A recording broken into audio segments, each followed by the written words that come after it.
신명기 33장 8절 말씀. 레위에 대하여는 일러스되 주의 둠밈과 우림이 주의 경건한 자에게 있도다. 주께서 그를 마사에서 시험하시고 무리발 물가에서 그와 다투셨도다. 아멘. 신명기 33장 8절에 보면 레위에 대한 이야기가 나옵니다.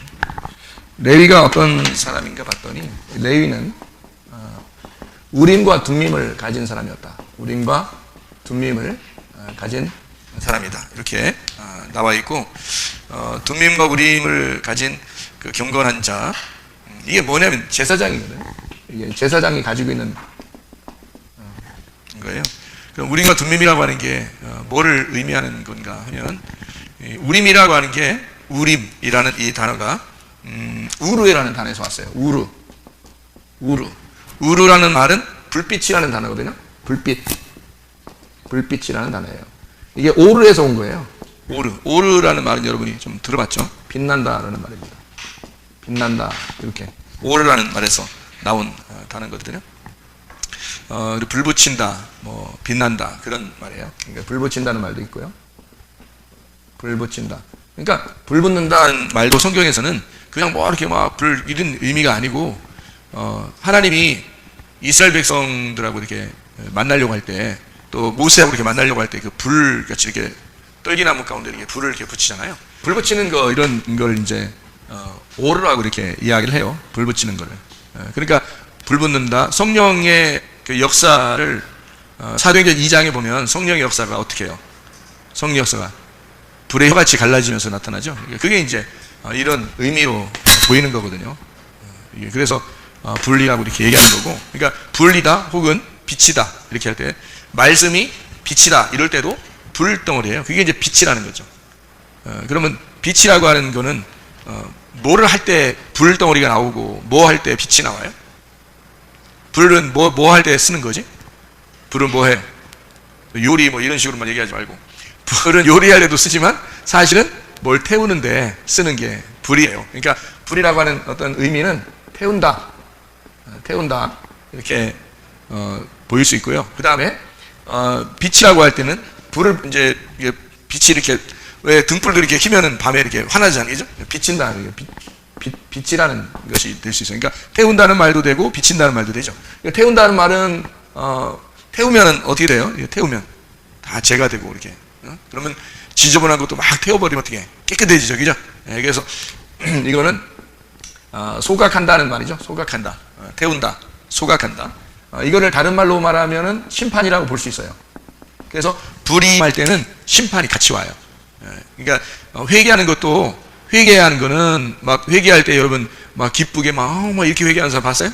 그런 게 안 하죠. 회개할 때는 막 운다고요. 왜 울어요? 가슴이 너무 아프기 때문에 그렇죠, 그죠? 그러니까 이게 태우기 때문에, 이게 심판이기 때문에 그래요. 그 불을 받았다, 이게 회개가 된다는 말은 이게 불을 받았다, 그런 의미예요. 그래서 소각하고 심판한다, 그런 의미가 되죠. 그럼 빛이라고 하는 것은 어디에 빛을 비추죠? 빛이라고 하는 것은 어디에 빛을 비춰요? 어둠에 빛을 비춰요. 어둠에 빛을 비춰요. 그러니까 만약에 빛이 계속 있다면, 빛이 이렇게 있으면 뭐 등불 하나 들고 있거나 촛불을 켜거나 의미가 없죠. 자동차도 밤에 불을 켜지, 불 켜고 다니지, 낮에 불 켜면 보여요? 의미 없어요. 그냥 다른 거를 내가 보려고 자동차에 불 켜는 거 아니잖아요. 그러니까 뭐 나 자동차 간다 이렇게 해서 불을 켜놓는 경우도 있지만, 다른 거를 보려고 이렇게 자동차 불 켜고 그러는 건 아니란 말이에요. 그러니까 밤에는 대신에 불을 꼭 켜야 되죠. 왜냐면 밤에 어두우니까 빛을 비춘단 말이에요. 그러니까 어둠에 필요한 것이 빛이라는 얘기고, 그 다음에 뭔가 이렇게 더럽고 뭘 태워야 된다 할 때, 그때는 이제 불이 필요한 거죠. 그래서 불이나 빛이라고 하는 것이 같이 쓰여 있는 말이 우림입니다. 그러니까 이거는 남성 복수예요. 그러니까 이렇게도 쓰이고 저렇게도 쓰이는 것인데, 그게 이게 어떤 그 불 태우는 거, 그다음에 빛을 비추는 건데, 이게 복수를 의미해요. 같이 여러 개를 이렇게 같이 남성 복수를 말하는데, 이렇게 한 가지가 아니고 여러 가지로 이렇게 설명을 해놓는, 불과 빛으로 설명하는 것이 우림이라는 단어예요. 툼림이라는 단어가 있는데, 이 툼림이라는 단어가요, 이게 투밈이라는 단어예요. 투밈이라는 이 단어는 어떤 완전이라는 단어거든요. 완전 좋아. 완전이에요, 이게. 투밈. 이게 톰에서 나온다는데, 톰이라는 건데요. 이게 완전함이라는 말입니다. 그러니까 하나님 앞에 제사를 드릴 때 뭔가 부족한 게 있으면 하나님이 받지 않죠. 그러니까 완전한 것을 하나님 앞에 드려야 되겠죠. 그래서 투밈, 톰이라는 말로 쓰는데, 이게 타맘에서 나온다는데요. 타맘, 이 타맘이라는 단어는 이게 완성하다라는 단어예요. 완성하다. 그러니까 예를 들어서 뭐 예수님이 십자가 못 박혀 돌아가시면 다 이루죠. 다 이루는 걸 타맘이라고도 할 수 있는 거예요. 그러니까 다 이루었다, 다 완성했다, 다 완전하게 되었다, 이제 그런 의미거든요. 그러면 우림과 둠밈이라는 것이 같이 있으면 말이에요. 이게 함께 둠밈과 우림이라고 그러죠. 둠밈과 우림. 그러면 이 둠밈과 우림을 같이 놓으면 어떻게 될까요? 어떻게 돼요? 이게? 말을 이렇게 만들어 버리면 완전한 빛이 되는 거죠. 완전한 빛이 되는 거예요. 그러니까 뭔가 이렇게 판결하게 될 때, 하나님이 뭔가 이렇게 판결하게 될 때는요, 뭔가 어둠이 있고 빛이 있는 것을 구분해야 되니까 완전하게 구분을 해야 되겠죠. 그죠? 그러니까 이거를 어설프게 구분하면 안 되겠죠. 히브리서 4장 12절에 하나님께서 이 말씀을 우리에게 주시는데, 그 말씀은 살아있고 운동력이 있어. 좌우의 날선 어떤 검보다도 예리해서 혼과 영과 이 관절과 골수를 막 찔러 쪼갠대요. 그러니까 얼마나 세밀하게 쪼개는 거예요. 혼하고 영을 딱 나누고 관절하고 골수를 딱 나눈대요. 그게 이 하나님 말씀이라는 예리한 말씀인데, 그러다 보니까 이게 정확해야 되겠죠. 정확해야 되니까 완전한 빛이 돼야 된다는 거죠. 그러니까 완전한 빛이 우리에게 임해서 완전히 판결하게 될 때 정확하게 판결하는 사람, 그 사람을 제사장, 레위라고 해요. 이 레위라는 사람은, 그러니까 레위가 뭐냐면요, 이 연합이라는 단어예요. 연합, 결합, 이게 하나됨, 이게 레위거든요. 그러니까 연합하고 결합하고 하나를 만드는 자. 여기 레위 족속 중에서 누가 와가지고 하나님과 이스라엘 백성들을 연결해 줬죠? 레위 족속 중에 누가 와서? 모세죠?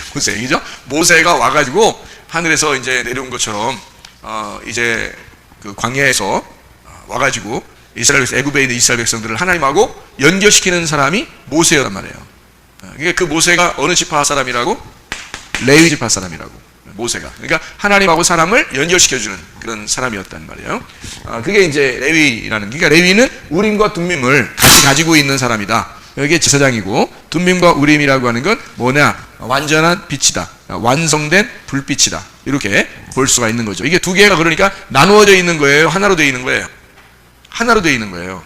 그러니까 이게 나누어져 있다고 보는 거는 이상한 거죠. 왜냐하면, 왜 나누어져 있다 보면 완전하고 완전한, 빛은 빛, 이렇게 하면 나눠져 있으면 안 되죠. 그러니까 원래 이게 하나가 돼야 되죠. 그래서 완전한 빛이 돼야 되니까, 그 완전한 빛이라고 하는 거는, 그러면 요거를 완전한 빛이다 그러면, 자, 완전한 빛이다 그러면 이걸 뭐라고 볼 수 있나요? 완전한 빛이니까? 완전한 빛이니까 뭐라고 볼 수 있나요? 뭐 여러분이 말하는 게 다 답인데 뭐라고 볼 수 있냐면, 이걸 진리라고 볼 수가 있죠. 그러니까 레위 족속은 제사장으로서 뭘 가지고 있어야 된다? 진리를 가지고 있어야 된다는 거죠. 그러니까 진리를 가지신 분이 누구예요? 예수님이죠. 그래서 이것은 예수님을 말하는 것이다. 자, 이해가 되겠죠? 무슨 말인가? 그러니까 예수님은 둠밈과 우림을 가진 자로서 그가 진리의 예수님, 진리의 영을 가지신 분이다. 그래서 완전한 빛으로 이 땅에 오셨기 때문에 어둠 가운데 빛을 비추셨다. 근데 불완전한 빛이 아니라 완전한 빛을 가지고 오셨다. 그 완전한 빛을 가지고 오셨으니까 어둠하고 어떻게 되겠어요? 둘이 싸우게 되겠죠. 그러니까 어둠이 있는 곳엔 예수님이 가면 싸우게 되는 거예요. 그렇죠? 그리고 그들을 어떻게 해야 돼? 완전한 불덩어리가 그들을 소각시켜야 되겠죠. 소각시켜야 되니까 어떻게 해? 그거를 태워버려야죠. 그럼 태우면 어떻게 되지? 죽는 거죠. 그러니까 예수님은 와가지고 살리러 오신 거예요? 죽이러 오신 거예요? 죽이러 오셨다는 말이 맞는 거죠. 그렇죠. 그러니까 완전한 불덩어리니까 그 주님을 만나게 되면 여러분은 여러분 자신들의 뜻이 죽어야 되는 거고, 예수님을 만나게 되면 여러분의 생각이 죽어야 되는 거고, 그렇죠? 그러니까 여러분의 그 육체는 죽고 예수님을 만나게 되면 예수님의 뜻이 여러분 안에서 세워져야 된다. 그러니까 둠밈과 우림을 가지신 분이 여러분 안에 들어오시면 여러분을 다 속속들이 육과 영을 나누게 될 것이고, 속에 있는 어둠과 빛을 나누게 될 것이다. 그것이 우리 주님이 하시는 일이다. 이제 이런 이야기가 되겠죠. 그래서 이게 그 완전한 빛 이렇게 할 때, 그 완전한 빛이라고 하는 것은 어떤 의미를 얘기하냐면 빛이 완성됐다는 의미를 가지고 있겠죠. 그러니까 완성된 빛의 완성이라고 볼 수 있죠. 빛의 완성. 이게요. 이게 진리의 성령입니다. 진리의 성령. 이게 빛의 완성이에요. 이게 우림과 둠밈에 대한 우리에게 소개해 준 그런 내용인데요. 이 빛들이, 그러니까 빛들이 다 이루어졌다. 그러면 이제 이걸 뭐라고 그러냐면 창조의 완성이라고 그러죠. 창조의 완성. 그러니까 영원히 아침이 되었다 그 말이에요. 그러니까 7일날 안식이 끝나잖아요. 창조가 6일날까지 하고 그 다음에 7일날 안식이 되거든. 그러면 창조가 이제 끝나는 거야. 그래서 안식하게 됐다는 말은 영원히 어떻게 됐단 말이에요? 아침이 되었다 그 말이에요. 그러니까 영원한 빛이 되었다 그 말이죠. 그러니까 이게 아침이에요. 아침만 계속 있다. 원래 여섯째 날까지는 저녁이 되면 아침이 돼서 첫째 날, 저녁이 되면 아침이 돼서 둘째 날 이렇게 되잖아요. 그런데 이것이 이제 안식일 되면 저녁이 되면 아침이 되는 게 없어요. 그냥 아침으로 하루가 그냥 되는 거예요. 영원히 안식인 거지. 그게 아침인 거죠. 이렇게. 이거를 부활의 아침이다 이렇게 볼 수 있는 거죠. 그죠? 부활의 아침이다. 그래서 계속 아침이 계속된다. 이거를 안식이라고 이야기할 수가 있는 거죠. 빛이 이루어지고 완성됐다는 말은 빛이 충만하다는 말이죠. 빛이 충만하다 이렇게 볼 수 있죠. 그러니까 이 빛의 완성이라고 하는 이 빛이 충만하다 그러니까 빛이 어떻게 해요? 내 속에서 점점 더 많아졌다 이 말이죠. 그러니까 번성한다. 빛의 번성이다. 빛이 번성한다. 이렇게도 볼 수가 있겠죠. 그러니까 이게 요 말을 완전한 빛이라는 어떤 진리를 요 성령이 어떻게 돼? 내 속에서 점점 이렇게 풍성하게 되는 이걸 뭐라고 그래요? 성령 충만이라고 그럴 수 있죠. 성령 충만. 자, 제가 이렇게 하나씩 쓰니까 어때요? 좀 쉽죠? 둠밈과 우림이, 둠밈과 우림을 그냥 단순히 쓴 게 아니구나. 이게 레위 족속들에게 준 둠밈과 우림은 바로 레위 자손으로 오시는 그 예수님. 다시 말하면 원래 유다 자손으로 오시죠, 예수님이. 유다 자손으로 오신 예수님인데 모세가 레위 자손으로 왔어요. 그러니까 다시 말하면 예수님은 유다 자손으로도 오고 레위 자손으로도 오는 거예요. 예수님이요. 그래서 마리아가 어느 족속 사람이겠어요? 레위 족속 사람이에요. 마리아가. 요셉은요? 예수님의 아버지 요셉은 유다 족속이에요. 그러니까 원래 요셉은 다윗 자손이고요. 그리고 이 마리아는 레위 족속이에요. 어떻게 알 수 있어요? 어떻게 알 수 있지? 왜 마리아가 레위 족속이지? 마리아의 친척이 누구예요? 마리아의 친척이 엘리사벳이 있었죠. 엘리사벳이 누구 엄마지? 침례 요한의 엄마예요. 침례 요한의 엄마가 6개월 먼저 임신하게 됐죠. 침례 요한을. 그죠? 그 사람이 누구 부인이죠? 예, 그러니까 엘리사벳의 남편이 어느 족속이야? 제사장이에요. 레위 족속이에요. 그리고 그 아내도 레위 족속이에요. 그래서 둘 다 레위 족속인데 그들이 침례 요한을 낳은 거예요. 그러니까 이 침례 요한은 반드시 뭐가 되는 거야? 제사장이 되는 거예요. 그래서 제사장이면서 선지자가 되는 거죠.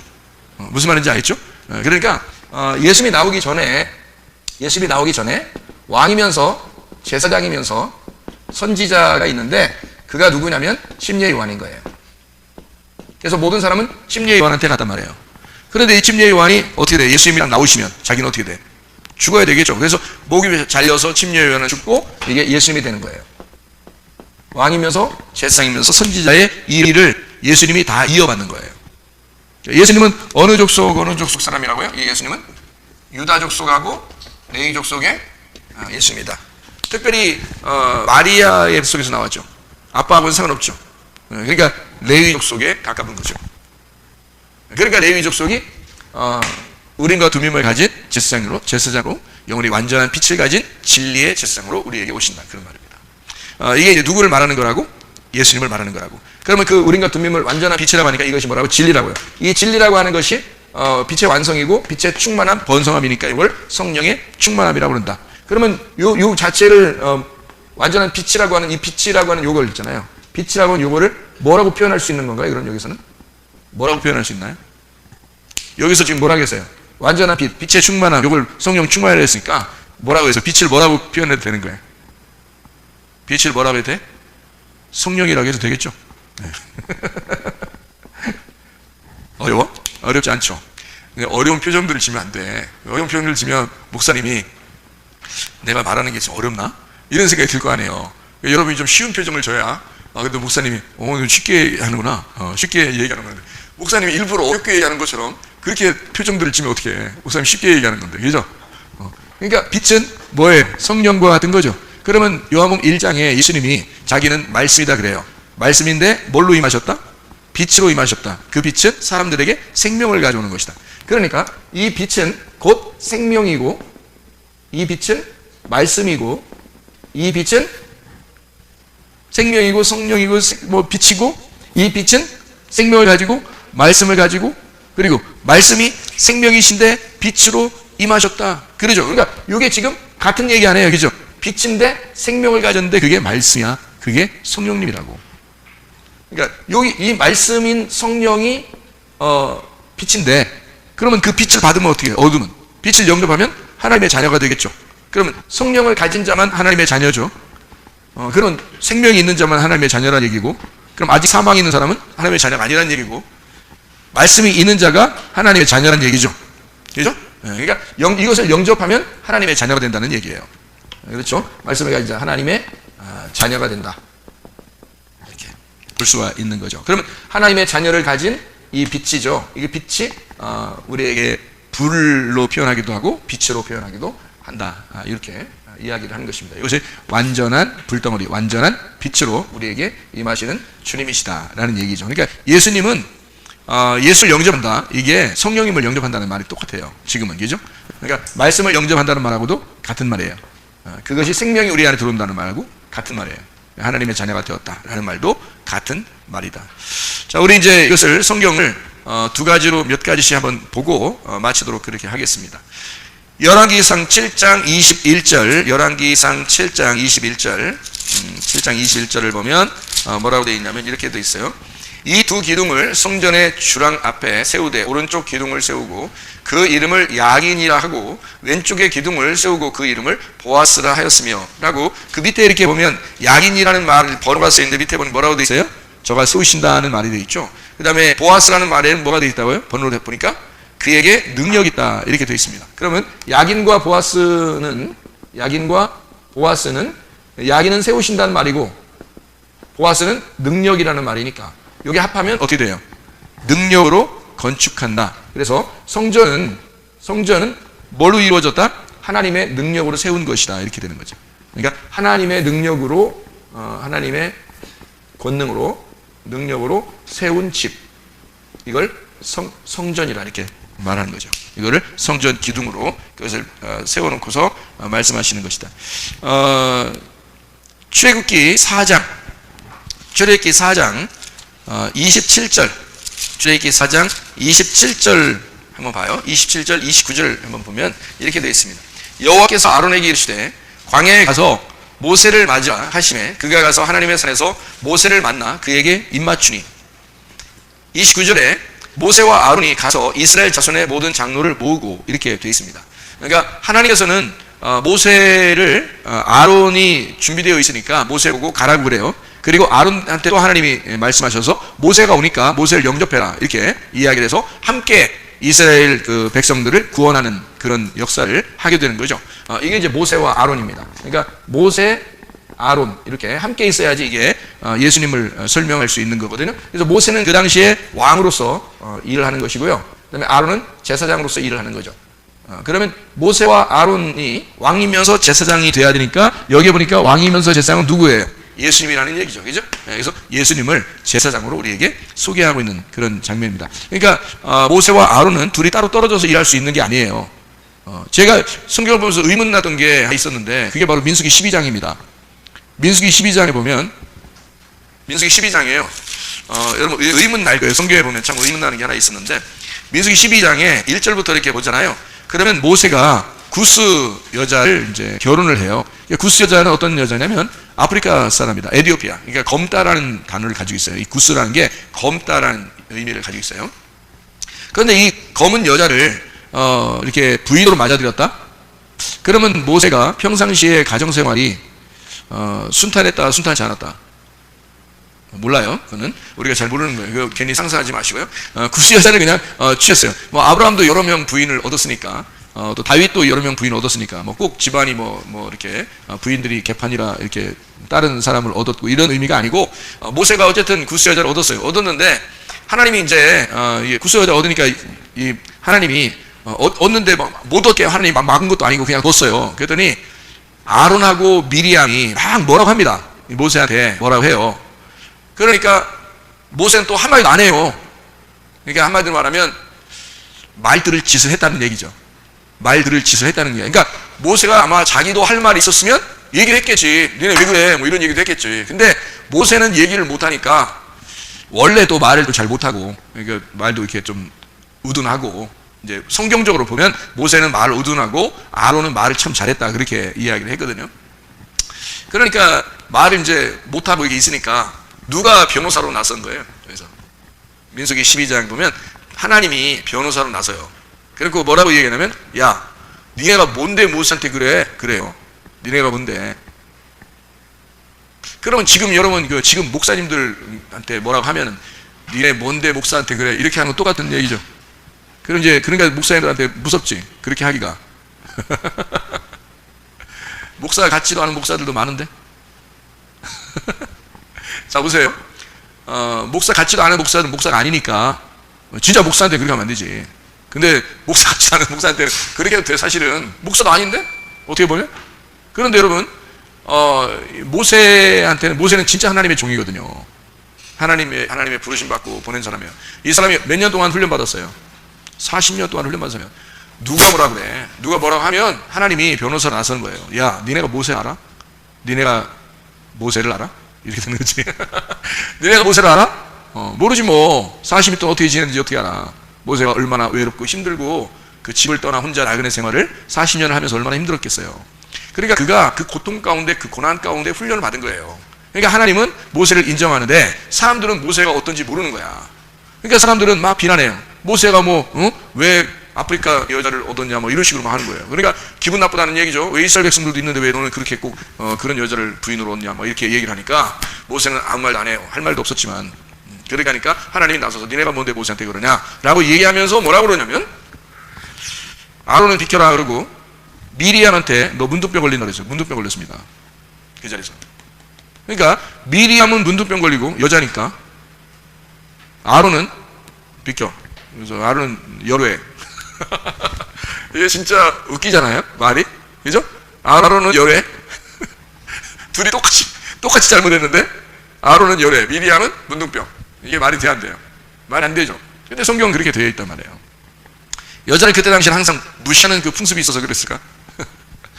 그렇지 않죠. 그런 게 아니라 아론이라는 사람은 누구하고 똑같아요? 모세와 같은 사람이에요. 그러니까 모세와 아론은 같이 나오는 거고 이게 한 짝이에요. 둘이.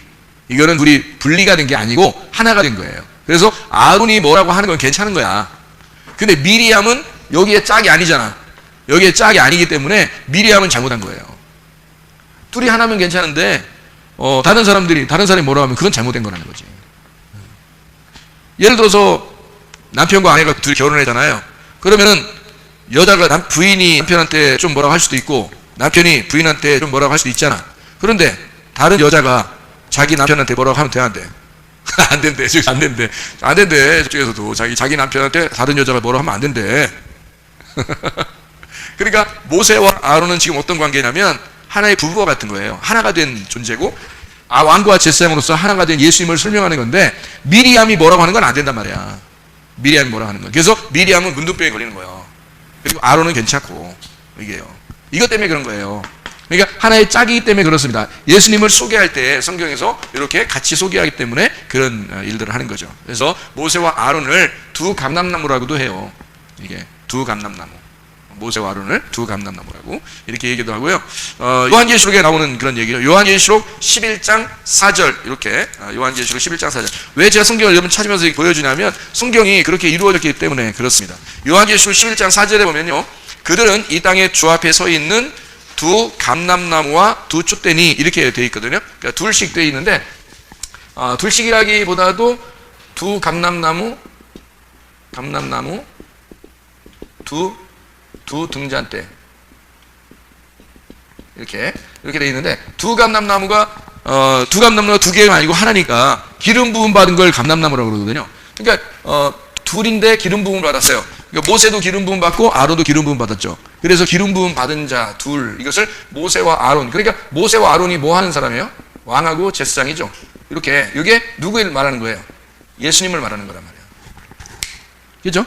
그러니까 이 두 개를 말하는 게 아니라 이걸 하나로 말하는 두 감람나무가 둘이라고 하는 건 일부러 증인을 말하려고 하는 거거든요. 증인은 둘이죠. 그래서 아브라함도 하나님의 증인이기 때문에 소돔과 고모라 멸망시키려 할 때 아브라함도 하나님이 이제 직접 나타나서 아브라함한테 나 소돔과 고모라 멸망시킬 거야 이렇게 하면은 아브라함한테 안 알려주고 멸망시킬 수도 있어요. 근데 그러면 하나님 혼자 멸망시키는 거잖아. 근데 사람한테도 알려줘서 누군가는 증인이 되는 거죠. 그래서 그 증인으로서 증인은 하나님의 사람으로 증인이 누군가 있고 하나님이 자기 심판도 하고 이제 그러는 거예요. 그래서 그 증인을 세우는데 아브라함을 그 당시엔 세운 거지. 그래놓고 자기는 가서 멸망시켜요. 그 소돔과 고모라 멸망시키러 갈 때 몇 명 천사가 가서 멸망시켰죠? 2명. 그러니까 왜 둘씩 그렇게 돼? 그게 증인이니까 그런 거예요. 누가복음의 10장에 보면 70제자를 파송합니다. 70제자를 파송할 때 몇 명씩 보내죠? 그렇죠. 그냥 지금 시간에 자꾸 둘이라고 하면 딱 맞아요. 둘씩 이렇게 보내는 말이에요. 왜 둘씩 보낸다고요? 증인이니까. 사도행전 1장 8절에 보면 예루살렘과 온 유대와 사마리아 땅까지로 너희가 내 증인이 될 것이다. 증인이죠. 증인 항상 이렇게 승리하면서 나가는 거예요. 그래서 승리하면서 사진도 찍고 이렇게 승리하면서 나가는 거예요. 이렇게 증인은 어떤 사람이 어떻게 될 때 성령이 너에게 임하시면 너희가 권능을 받고 이렇게 예루살렘과 온 유대와 사마리아 땅까지로 너희가 내 증인 된다 할 때 그 증인은 한 사람이 아니라 둘이 돼야 돼요. 그러면 내가 이제 어디 전도를 갈 때는 나만 전도를 가는 게 아니라 누가 같이 있어야 돼? 예수님이 나랑 같이 있어야 돼. 그 둘이 같이 증인이 되는 거지. 그러니까 예수님이 능력을 안 줬는데도 막 전도 나갔어. 그러면 전도 하나만 와요. 그거는 증인이 아니잖아요. 그러니까 예수님이 보낸 증인이 되려면 예수님과 그 사람 같이 있어야지. 그래야 증인이 되는 거죠. 그죠? 예, 그래서 둘씩 꼭 이렇게 필요한 거예요. 자, 요게 예수님이고 두 등잔 때는 둘이니까 증인이죠. 둘이니까 증인이고 등잔 때는 뭐예요? 축대니까 이게 요한계시록 1장에 보니까 그걸 뭐라고 돼 있어요? 교회라고 돼 있죠. 그러니까 두 개의 교회인데 두 개의 교회가 아니라 증인의 교회라 이 말이야. 그러니까 이 두 개를 합쳐보면 어떻게 돼? 예수님과 교회가 이 마지막 시대의 두 증인이란 말이에요. 이해가 되게 돼? 그러니까 예수님과 교회가 지금 이 마지막 시대에 두 감람나무와 두 촛대를 말하는 두 증인이라 이거지. 그게 나오는 거죠. 이거 원리를 알면은 금방 이해가 되겠죠, 그죠? 원리를 알면. 원리를 모르면 헷갈린 거지. 요한계시록 10장에 1절을 한번 봐봐요. 내가 또 보니 힘센 다른 천사가 구름을 입고 하늘에서 내려오는데 그 머리 위에 무지개가 있어요. 그 얼굴은 해 같고 그 발은 불기둥 같다네요. 그럼 여기서 한번 찾아봐봐요. 뭐뭐 나오나? 다 봐봐요. 뭐뭐 나와요? 10장 1절에 뭐뭐 나와요? 계시록 10장 1절에는 뭐뭐 나와요? 구름이 나오죠 먼저. 네. 구름이 나오고 그 다음에 뭐가 나와요? 무지개가 나오고요. 무지개가 나오고 또 이제 해같이 빛나는 그런 게 나오니까 그 다음에 불기둥이 나오죠. 그럼 이제 딱 봐봐요. 뭐가 딱 똑같이 나오나? 자, 우리 성경을 한번 찾아보죠.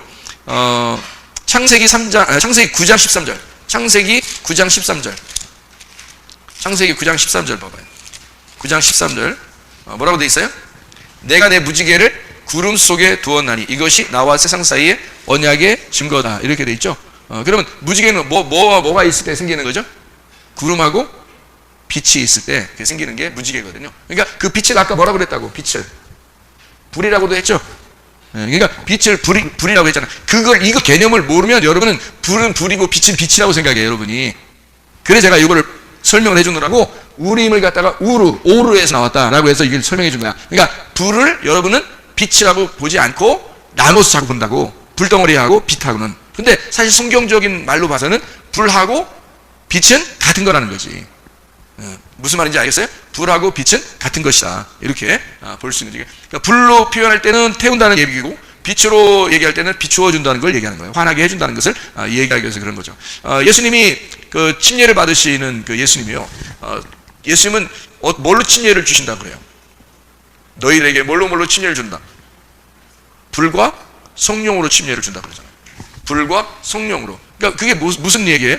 불이 곧 성령이고 성령이 곧 불이다. 그걸로 침례를 준다는 얘기예요. 그러니까 예수님은 뭘로 침례를 준다? 물로 침례를 주신 분이 아니라 불로 침례를 주시는 분, 성령으로 침례를 주시는 분이라는 거죠. 그러면 성령과 불은 무슨 역할을 하는 거야? 성령과 불은 무슨 역할을 해? 불은 태우는 역할, 성령은 비추어주는 역할. 그죠? 그래서 그걸 예수님은 어떤 분이시냐면 물로 침례를 주는 게 아니라 불과 성령으로 침례를 주셔서 불로서 너희를 껍질을 다 까버리고 그리고 태워버리고 그리고 성령으로 너희를 비추어줘서 완전한 빛이 너희 안 거하시게 만든다. 이게 이제 성령의 침례를 우리에게 주신다는 그런 얘기거든요. 예수님이 그렇게 해주신다 하는 얘기예요. 그러니까 이런 내용을 우리가 이제 보면 이해가 되겠죠. 그래서 구름 속에 무지개를 두었다. 그러니까 구름과 불 이렇게 설명해주는 구름과 빛 이렇게 설명해 주는 얘기죠. 그러니까 요거를 같이 말하면은 우림과 둠밈이죠. 둠밈과 우림이란 말이에요. 그래서 우림과 둠밈을 같이 이렇게 표현하는 거죠. 완전한 어떤 빛, 완전한 불빛 이렇게 표현하는 그게 무지개란 말이에요. 그러니까 그 무지개에는 영이 옛날부터 지금까지 계속 있어 왔으면서 그 무지개는 변함이 없잖아요. 그 구름과 빛이 같이 있으면 계속 무지개가 있는 거란 말이야. 그럼 그게 변함이 없어요. 그 변함이 없으니까 그걸 뭐라 그래? 언약이라 그렇게 말한다. 무지개 언약이라 그렇게 말해요. 변함이 있으면 언약을 하면 안 되죠. 여러분 결혼할 때 결혼 서약하죠. 결혼 서약을 결혼 언약이라고 하죠. 그럼 그 언약이라는 건 변하려고 한 거예요? 변하지 않으려고 하는 거예요? 변하지 않으려고 그 언약하는 거예요. 그 서약이, 그게 결혼 서약이라고 하는 거야. 그 서약을 하면 일단 변하지 않는 거를 전제로 하는 거예요. 그게 서약이라고요. 그러니까 성경에서 말하는 서약, 맹세, 언약 이 말은 하나님 쪽에서 변하지 않겠다고 하는 거예요. 그래서 그걸 무지개로 둔 거야. 소금도 마찬가지고요. 변하지 않겠다. 하나님 쪽에서는 변하지 않겠다는 그런 의미예요. 그것을 언약이라고 표현한 것입니다. 또 스가랴서 4장 11절 한번 보면요. 스가랴서 4장 11절 14절 말씀해 보면 스가랴서 4장 11절 14절 말씀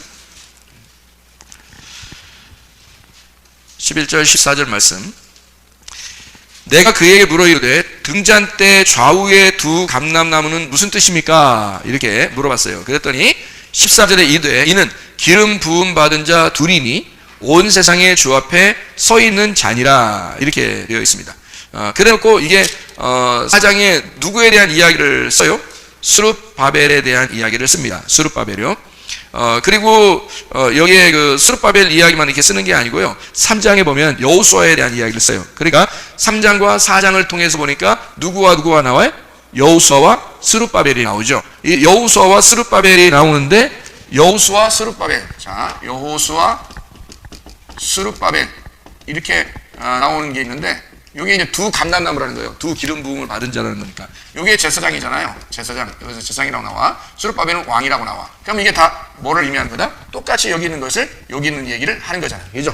그러니까 스룹바벨과 여호수아가 둘이 나누어진 게 아니라 그 둘이 두 감람나무, 두 기름 부음을 받은 자다. 이렇게 표현을 하고 있죠. 성경을 또 한번 우리가 찾아봐요. 그 출애굽기 40장 38절 말씀. 출애굽기 40장 38절 말씀.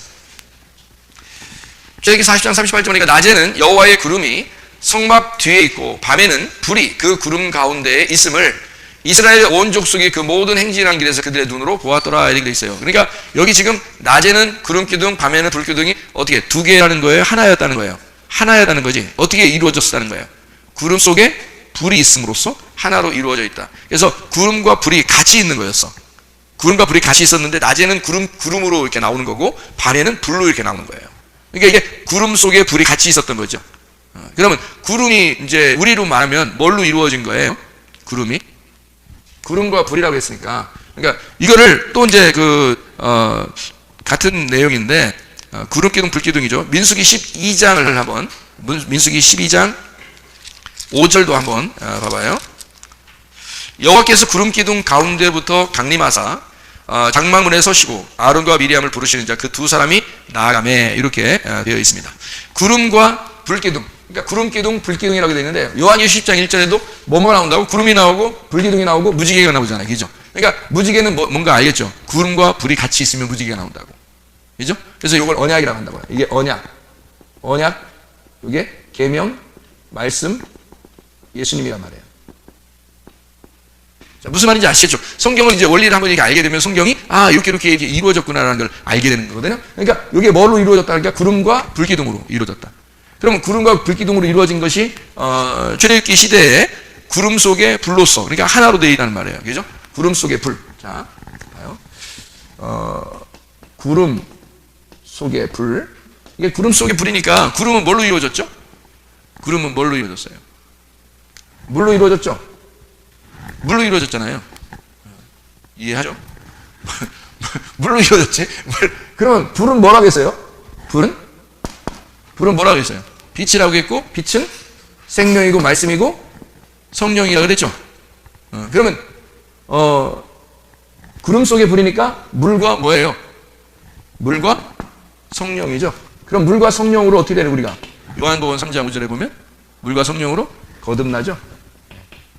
거듭나. 이 거듭나는 것은 어디서 태어나는 걸 거듭난다고 그래? 하늘에서 태어나는 걸 거듭난다고 그래. 하늘에서 태어나.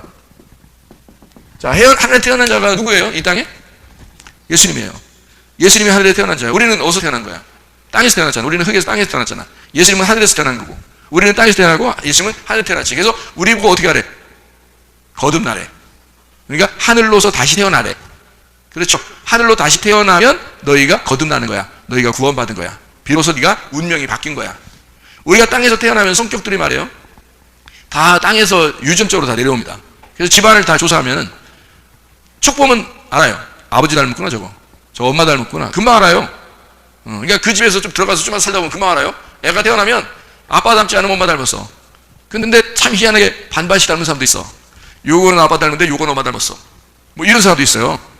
그러니까 참 희한하죠. 그게 어떻게 그렇게 유전적으로 내려오나 몰라. 그게 아름다운 일이에요? 안 아름다운 일이에요? 아름다운 일이에요. 왜 아름다운 일일까? 엄마 아빠를 닮아서 내려오는 게 왜 아름다운 일일까? 응? 그렇게 안 닮으면 말이에요, 문제가 생겨요. 왜 문제가 생기냐면, 하나님 아버지가 우리를 다시 태어나게 했을 때, 거듭났을 때 우리는 반드시 누굴 닮게 돼 있어? 하나님 아버지를 닮게 돼 있는데, 만약에 이 땅에서 여러분이 태어났는데 유전적으로 엄마 아빠를 안 닮으면 우리가 다시 태어나서 거듭나서 하늘로 태어났는데도 하나님 아버지를 안 닮을 수가 있어. 그런 문제가 돼, 안 돼? 문제가 되죠. 땅에 있는 것이 매이면 하늘에서도 매이고, 하늘에서 땅에서 풀리면 하늘에서도 풀리니까 땅과 하늘은 같은 거란 말이에요. 그래서 여기에 있는 원리와 물질적인 걸 가지고 영적인 세계를 설명해 주는 거예요. 그렇기 때문에 유전적으로 반드시 이어받게 돼 있어요. 엄마 아빠. 이건 분명히 안 닮았네, 얘가. 문제가 된 거야. 발가락이 닮았네, 뭐 이런 얘기도 있죠. 다른 게 하나도 안 닮, 자기 집안하고 하나도 안 닮았으니까 연구했다는 거 아니야? 그래서 발가락이 닮았네 이렇게 하고서 용납했다는 얘기 아니겠죠? 그런 얘기도 있잖아. 그건 진짜 가슴으로 낳는 거죠. 가슴으로 사랑하는 거야. 그런 마음, 용서하는 마음으로 사랑하는 거예요. 자, 어쨌든 발가락이라도 닮아요. 발가락의 발톱이라도 닮아요. 그래서 우리가 거듭나서 하늘로 다시 태어났을 때는 하나님 아버지를 반드시 닮게 되어 있단 말이에요, 여러분. 하나님 아버지를 반드시 닮는다는 얘기는 뭘로 닮았다는 얘기예요? 예, 성령으로 위에서 태어났다는 얘기야. 하나님의 언약의 무지개로 빛이 들어가 만났다는 얘기예요. 그래서 여기에 성령의 생명으로, 그 말씀으로 하나님의 자녀가 된 사람들은 하나님을 반드시 닮은 사람들이다. 하나님의 자녀다. 그래서 우리는 거듭난 사람은 땅의 자녀가 아니에요. 여러분 부모의 자녀가 아닙니다. 하나님 앞에 거듭난 사람은 우리는 반드시 하나님 아버지의 자녀예요. 그래서 여러분과 저는 하나님 아버지의 자녀로 우리가 거듭나려고 교회를 다니는 거잖아요. 그렇죠? 그러니까 우리는 거듭난 사람들이 돼야 돼요. 땅의 사람이 아니고 우리는 하늘의 사람이다. 자, 우리의 가진 물질도 하나님 것이다. 우리가 살아갈 때 남편도 아내도 하나님 것이다. 거듭난 사람은 그렇게 반드시 되겠죠. 예, 부모님도 자녀도 다 누구 거예요? 하나님 것이다 라고 주장을 하지만 그게 아닌 것처럼 살아간다는 사람들이 많다는 거지. 그게 문제인 거지.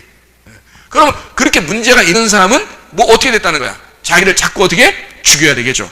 자기를 자꾸 죽임으로써 땅의 삶을, 땅의 운명을 끊고 하늘의 운명으로 갈아타야 된다는 거죠. 그거를 거듭났다고 그래요.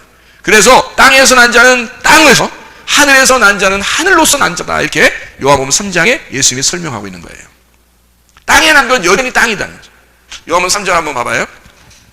요한복음 3장 보면 땅으로 난 건 땅이에요. 육으로 난 건 그래서 육인 거고, 영으로 난 건 반드시 영으로 되어 있습니다. 그러니까 하늘로 난 거는 하늘로 되어 있어요. 거듭난다는 말이죠. 6절에 요한복음 3장 6절 말씀, 육으로 난 것은 육이요, 영으로 난 것은 영이다. 이게 같다는 말은 틀리단 말이에요. 틀리단 말이에요. 그래서 육으로 난 건 땅의 운명이고요, 영으로 난 건 하늘의 운명이란 말이에요. 그러니까 육은 육이고 영이라는 거야. 그러니까 여기서 뭐라고 그래? 7절에 거듭나야 하겠다는 말을 놀랍게 여기지 마라 이렇게 돼 있어요. 바람이 임의로 불매 내가 그 소리는 들어도 어디서 와서 어디로 가는지 알지 못하느니 성령으로 난 사람도 다 그러하다. 자, 여기서는 물이라는 걸 뺐죠. 성령으로 난 사람이라고 한 거죠. 그죠? 여기서는. 그러면 여기 요한복음 3장 5절 말씀에는 뭐라고 되어 있다고? 뭘로 거듭나야 된다고 했다고? 물과 성령으로 거듭나야 된다고 했다고. 그러면 요한복음 3장 5절에 물과 성령으로 거듭난다는 말을 이렇게 쓴 것은, 잘 봐요. 물과 성령이라고. 성령으로 거듭난다. 그러면 이 물이 뭐라고? 육이라고, 성령은 영이라고. 육은 땅에서 있는 거라고요. 영은 하늘로서 온 거라고요. 그러니까 예수는 지금 거듭난 것을 어디로부터 건너야 된다? 다시 태어나야 된다? 하늘로서, 성령으로 다시 태어나야 된다라고 얘기하는 거예요. 여러분, 땅의 운명을 그러니까 여러분이 저주하지 말란 말이에요. 땅의 운명을 저주할 필요가 없어요. 우리는 뭘로 태어나면 되니까? 하늘로서 성령으로 태어나면 되니까. 성령으로 다시 거듭나서 태어나면, 그런 거듭남이 되면, 하늘의 운명으로 갈아타면, 하늘의 사람이 돼버리면 이 세상에 있는 건 끝나는 거란 말이에요. 그러니까 성경은 그걸 지금 얘기해 주고 있는 거야. 성령의 사람도 어떻게 움직인다? 바람이 임의로 부는 것처럼 자유롭게 된다는 거죠. 자유롭게 된다. 그러면 육으로 태어난 사람은 어떻게 됐다는 말이야? 자유롭지 못하고 어떻게 되는 거야? 자유롭지 못한 걸 반대. 그게 자유롭지 못한 거니까 반대는 뭐예요? 그러니까 자유로운 거에 반대는. 어? 구속당해서 이게 뭐 구속했다, 구원했다 이런 말이 아니라 구속당했단 말이야. 억압당했다 이거지, 그죠? 그러니까 뭔가에 매여 있는 거죠. 자, 신앙생활도 어떤 사람 막 매여 있어. 매여서 신앙생활 한다고. 그죠? 율법적으로 신앙생활 한다고요. 그렇다고 자유라는 건 막 방종하라는 의미가 아니라겠죠? 방종이 아니야. 자기가 반드시 울타리라는, 교회라는 울타리를 거치고 성경이라는 울타리를 그 안에서 자유로워야 된다는 것을 얘기하는 거지. 어쨌든 억압된 데서 우리가 자유로워지는 것은 하나님의 성령이 우리 안에 임하시면, 하늘의 운명으로 갈아타면 사람이 자유로워진다. 근데 땅의 운명을 가진 사람들은 뭔가 억압돼 율법적인 삶을 살아간다. 그런 땅의 운명을 가진 것들은 이제 어떻게 돼야 돼? 그럼 물과 성령으로 거듭나야 되니까, 물은 땅에서 성령은 하늘에서. 그럼 어떻게 돼? 물로 장사 지내야 되죠. 그 물로 장사 지내는 걸 침례라 그러는 거야. 그래서 그걸 죽음, 그 죽음을 반드시 경험한 자, 회개가 반드시 일어난 자가 성령으로 거듭나게 된다. 이렇게 되는 거죠. 그러니까 땅에서 완전히 죽은 자가 하늘로서 완전히 새롭게 태어난 자가 된다, 이런 말이에요. 그러니까 예수 그리스도가 언제 완전해지는 거야? 이 땅에서 십자가를 지시고 죽으시면 완전한 빛이 되는 거지. 둠민과 우림이 되는 거죠. 완전한 빛 대신 예수 그리스도가 된다. 여러분과 제가 이 땅의 레위인으로, 그리스도인으로, 거듭난 자로, 제사장으로서 왕같은 제사장으로 살려면 둠민과 우림을 같이 가지고 있어야 된다. 이것이 뭔가? 예수 그리스도라는 진리, 그 완전한 빛, 완성된 빛 대신 성령의 충만함을 가지고 있어야 된다. 그래야 주님의 사람이다, 이 말이에요. 기도하겠습니다. 우리 하나님 아버지, 사랑과 은혜를 감사를 드립니다. 아버지 하나님, 그리스도 예수 안에서 하나님 거룩하고 복되게 도와주시옵소서. 아버지, 성령이 충만한 삶 되게 도와주시고, 땅의 운명에서 벗어나 하늘의 운명으로 갈아타 거듭난 주의 사람들로서 우림과 둠민이 우리의 속에 충만하고 성령 충만한 진리의 사람들로 살다가 주님 만나게 도와주시옵소서. 감사하며 예수 그리스도 존귀하신 이름 받들어 기도 올리옵나이다. 아멘.